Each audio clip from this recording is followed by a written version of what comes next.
uncle, John Jacob Astor, died on the Titanic as he was one of the richest men on the Titanic. The Astors were a huge, or very big family in the United States.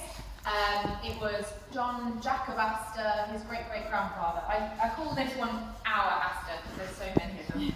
So our Astor, his great-great-grandfather, John Jacob Astor, moved from Germany to New York in the 1700s, and he started the family fortune. So they were an incredibly rich family. John Jacob Astor had started the fortune originally in the fur trade, buying pelts and selling them, and then he got into property and real estate. He doesn't sound like a very nice man. He took great advantage of the Native American people when he was buying pelts off of them. And then when he was starting to buy property and real estate, again, real disregard for the people that lived in his buildings, his tenements, but very good at making money. So he became known as the landlord of Manhattan, and the family were kind of the landlords of Manhattan. They owned so much of it, but more accurately, he was sort of the slumlord of Manhattan.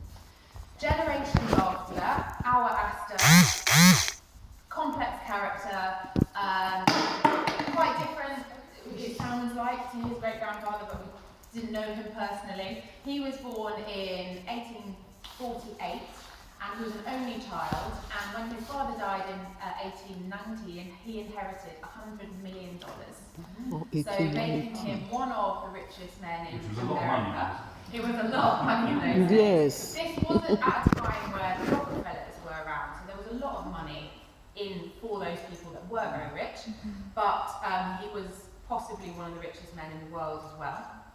And he had trained as a lawyer, possibly while we are so close to the legal centre of London, Middle Temple, Inner Temple, which is just over there. And he also was a diplomat. He had spent time in Italy and different countries in Europe. The American president at the time, when he was acting as a diplomat, had said once, "Well, go and enjoy yourself, dear boy," apparently, and as a diplomat, that's what he did when he was travelling. So there's lots of influences of his travels in this building, and he loved literature. So this building is really a house of stories. It reflects his interests, particularly that of literature, which we will see when we go around the corner. The other reason that I think he loved to travel as he did as a diplomat, but we're really close, we can see the river from here. So it was a really key plot. Now this had been, this is an image of the kind of building of the embankment. So the embankment